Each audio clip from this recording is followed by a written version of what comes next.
Well, the season is beginning to change around us. Many of us have embraced this idea that spring is in the air, the snow is disappearing, warmer weather is on its way, the sun seems to be out with a little bit more force, and we welcome that in this season that we're in. I know for farmers, their eyes are beginning to turn their attention towards planting season.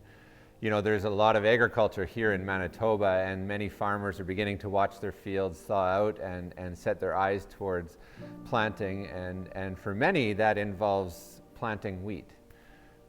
Well, as we gather together on Good Friday, we turn to the words of Jesus found in John chapter 12. Jesus was on his way back to Jerusalem to celebrate Passover, and he speaks to his followers, and he gives this picture, this word picture, about planting wheat. The wheat seed contains full potential for life, but it's lying dormant. And it's not until it falls off the plant to the ground and gets buried into the dirt that life begins to emerge. Within that seed contains the potential to grow another 15 seeds. Within that seed is the potential to grow 20,000 particles of flour. As it falls to the ground begins to decompose the outer shell, but something fascinating happens, because it's as this outer shell dies that becomes the fuel, the source of life, the source of nutrients for the seed to begin to grow and for life to emerge. And so with this picture in mind, we turn our eyes to John chapter 12. Jesus is speaking to his followers about the events that are about to transpire. And he says to them, "The hour has come for me to be glorified, for the Son of Man to be glorified." He says, "Very truly, I tell you, unless a kernel of wheat falls to the ground and dies, it remains only a single seed. But if it dies, it produces many seeds." Jesus brings us this powerful picture about his coming death.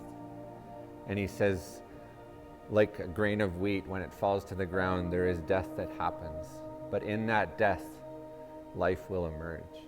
You know, as we consider what's happening in the world around us, I think we need to acknowledge that in many ways we feel like we're sustaining loss. That there are things that are fading away, there are things that we are losing that feel like we need to grieve them. We've lost connection, grandparents with grandchildren, friends, school, workplaces. We've lost a sense of stability and security. All the things that we maybe felt like were reliable in a matter of days feel like the ground beneath us has been taken away. You know, I think as we take a moment to ponder these words that Jesus gave, they have some very profound meaning for us today. That even in the midst of loss, even in the midst of fear and the struggle around us and the things that we feel like are being dismantled, that Jesus brings the potential for life. That really, ultimately, Jesus gave his life so that we might find it. And this isn't just about the events of Good Friday, this is about how the kingdom of God works. Within every seed is the potential for new life. But oftentimes new life emerges from the losses around us.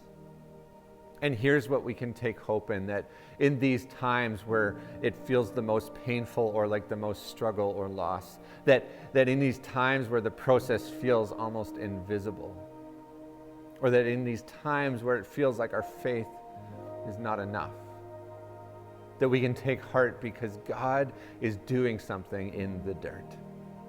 God is beginning to birth new life where there is loss around it.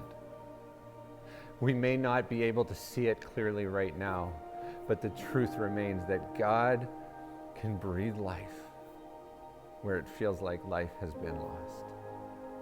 Right now, you may be experiencing in a very real way this feeling of being dismantled, of the outer shell beginning to die, of the pain and the struggle of that loss. But this powerful message that Jesus gives us is that these can literally become the fuel and the energy for God to birth something new in our lives and in our world around us. Ultimately, that is what we gather around today on Good Friday, that Jesus gave his life. It was in his loss that life was birthed in us. And that remains true for us today, that even in the midst of our struggle and in the difficulty and the losses that we face, that the potential is lurking in the soil around us for new life to emerge.